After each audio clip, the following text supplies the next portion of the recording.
The all-new 6th generation, or technically the 11th generation Mercedes-Benz E-Class if you don't count the facelifted models, has just been revealed today, and it's a small step for Mercedes forward, but a big step for Mercedes backwards. And if you don't know what I'm talking about, well, let me explain in this video.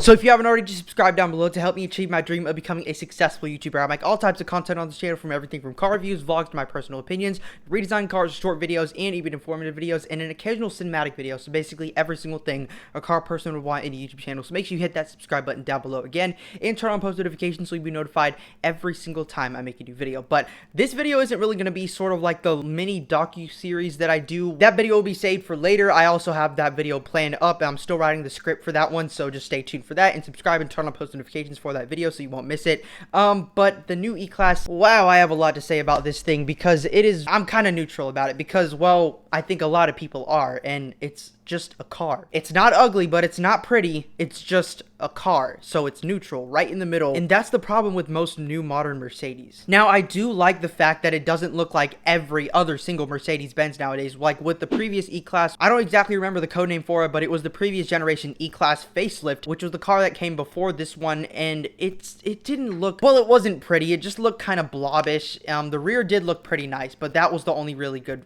view of the car. The front view was the worst part, because it literally looked like a CLA, which looked like a CLS, which looked like a C-Class, which looked like an E-Class, which is the car that we were talking about, and which looks like a GT 4-door, which sort of looks like an S-Class. So there is like 7 different or 6 different models in that lineup that looks like one singular car. And BMW is doing the exact opposite of what Mercedes-Benz is doing right now, which is amazing. I love that, the fact that they're doing that, but every single new Mercedes looks the same, but the new E-Class doesn't look like the old E-Class at all. It just looks mainly like an S-Class. Now, is that a good thing or a bad thing? For S-Class buyers, not so much. For E-Class buyers, if you like the way the S-Class looks, then sure, I guess, except for the rear. And that brings us into the design before we talk about the interior of this thing. So I'm not really going to tell you a whole bunch of like documentary stuff about the previous E-Class models, because it's just about the current E-Class. So stay tuned for that video again. That's coming up very, very soon.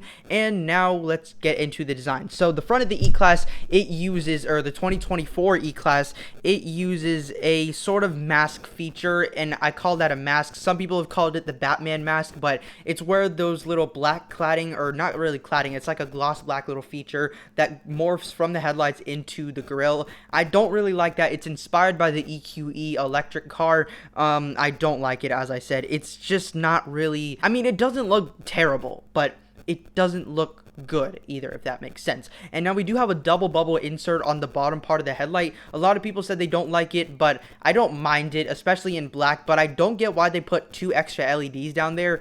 Like, it doesn't make any sense to me why they put the top part, which is sort of the eyebrow-ish shape, or sort of the squinting eye sort of thing. But then we have these 2 little double bubbles on the bottom of it, which doesn't make any sense why it's implemented there. But it doesn't look bad, as I said. But especially in black, this thing looks just amazing, except for the rear. Now, the rear, it just looks so, well, it's not really the rear, it's just the taillights. The taillights look extremely outdated, just like the front end. Like, the front end, it's not bad, it's not modernized, it just looks like it came from like 2017 or something like that, especially with newer cars being so much more modern looking. I mean, it just doesn't really feel like a brand new Mercedes, especially in the rear, because the rear looks like it came out from 2013. I hate to say that, but that's my honest opinion. I'm super unbiased about these things. Also, I just have to say one thing about the front end. Also, the AMG line, which looks absolutely terrible, it looks just hideous. Like, it looks like it's sad and it's about to cry. It's just a whole bunch of plastic on the bottom, like, portion of the grille, or they try to make it look like a grille, but it's just covered up plastic. I don't know why Mercedes just did this. The standard one looks a lot better, except for the giant square plastic sort of sensor in the middle of the grille, which just looks so terrible. Like, I don't know what I'll be able to do, because you can't please everyone, and Mercedes is certainly not going to please everyone with this, because they just have plastic for one end and then sensors on the other end. So you kind of have to pick which one, but they're both not good in my opinion. But the stupid AMG line looks absolutely terrible, and you can also get the grille surrounding with an LED bar that was also leaked like a while ago. But if you want an E-Class, you should be more conservative than the C-Class, so I don't know why they offered that on the E-Class and not the C-Class, but maybe they'll offer it on the next S-Class or the S-Class facelift. But We all know Mercedes, what they do with facelifts. They barely do any work. But I do not get why it looks so like blobbish in the rear end. I don't think that's the right word. I don't even know if that's a real word. Like, there's too much of red going on in the taillights, if that makes sense. The Mercedes badges that are sort of inside of the taillights, which are the brake lights supposedly and the turn signals, those little pieces look so out of place from the entire car. They could have just done something way more conservative for this. The C-Class could have done this. Like, the C-Class is the more small sedan, which is usually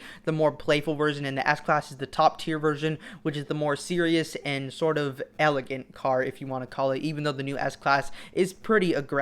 And you also do have fake exhaust pipes, just like almost every single new Mercedes, which I don't get why they do that. If you just want to have exhaust pipes look like actual exhaust pipes, just put real ones there instead of fake ones, because if you just put fake ones and there's nothing there, then what's the point? It just makes everyone feel neutral about this car, because like no one's gonna say that this looks amazing. Like, nobody will say that. Everyone's gonna be just neutral about this car, just like every other new Mercedes that comes out. But the side view is the best looking view of this car, in my opinion. I think it has the best view of this entire car because, well, the front doesn't look too good or not too bad, but the rear doesn't look good at all. And then the side view, it has the double character shoulder line from the 300 SL carried over to the E-Class. Now, I don't really know why they did that. They could have done it on the AMG GT, the upcoming one that's going to be revealed probably sometime in this summer. The side view is very conservative. It doesn't look like anything like over-styled, over-dramatic. It just looks like a Mercedes-Benz side view. Now, we still have that thick C-pillar, I'm pretty sure that's what it is, in the rear, just like on every single other luxury car, that makes you feel like you're enclosed inside of the cabin, which is a good thing to feature inside of the E-Class, because obviously the E-Class, it sits above the C-Class, and it's under the S-Class, but it's still more luxury focused than the C-Class. So speaking of that, let's get into the interior. Now, the interior, it features the all-new, not even the Hyperscreen, but the Super Screen. So it's sort of an evolution of the Hyperscreen, but it sort of sits under the Hyperscreen, if that makes sense. So the Hyperscreen is like top trim of the super hyper screen-ish thing that Mercedes-Benz is doing right now, but the Super Screen sits under it, and it will be featured in the all-new E-Class. Now, you can get a base model interior, which looks just terrible, like it's just an iPad that you bought from Best Buy just slapped on there, along with a giant iPhone just slapped on there for the gauge cluster. It's just absolutely terrible. I'm gonna be just brutally honest with Mercedes right now, because I do not like sugarcoating things at all. The new interior, it's like they didn't even try to do anything. It's like, slap a screen on here, let's call it a day, it'll save us cost. Let's not use any like expensive rare materials for the interior to make it feel more luxurious. People want more screens now, because screens equals modernization or something like that. I'm not even joking with you. The only piece that's sort of like a different material from the rest is the little part in the center console where you can lift up the little piece to put the cup holders in. I think that's what it is. But get this, you can either get that in matte wood, which looks beautiful, but I wish that was part of the dash like an actual good luxury car, or you can get that in gloss black. Just like the gosh dang screens that are already all over the place. And the passenger side can watch YouTube, TikTok, and I don't get why, even though you can just use your phone that could be right in your hand. That just doesn't make sense to me. But you can also do Zoom calls from there, and if you want the driver not to look over to the passenger side while they're watching YouTube or something, even though they could literally use their own phone, they have sensors that literally watch you inside of the car. You heard that right. Yes, you heard that right. There are sensors that watch you inside of the car while you're driving. This world is getting creepier and creepier as we speak, but let's move on to the powertrains and what's under the hood of the new E-Class. And Mercedes already did say they were going to build a top-of-the-line 6-cylinder E-Class, and that may be the form of the E63 AMG or the E53 AMG that's coming up. But so far, for the base models that we have a 2-liter turbocharged 4-cylinder with a mild hybrid system, just like the new C-Class has, and then we can move all the way up to 375 horsepower coming from a 3-liter turbocharged mild hybrid inline 6, which is a nice powertrain. And then you can also get that option in a plug-in hybrid, which is nice, but you lose some storage space in the rear trunk area, so you kind of have to sort of pick which one you want. It's more storage or better gas mileage. But yeah, that's basically just my opinions on the new 2024 E-Class. Tell me what you think about the new E-Class. I think it's just another Mercedes. I don't think anything good about it. I don't think anything terrible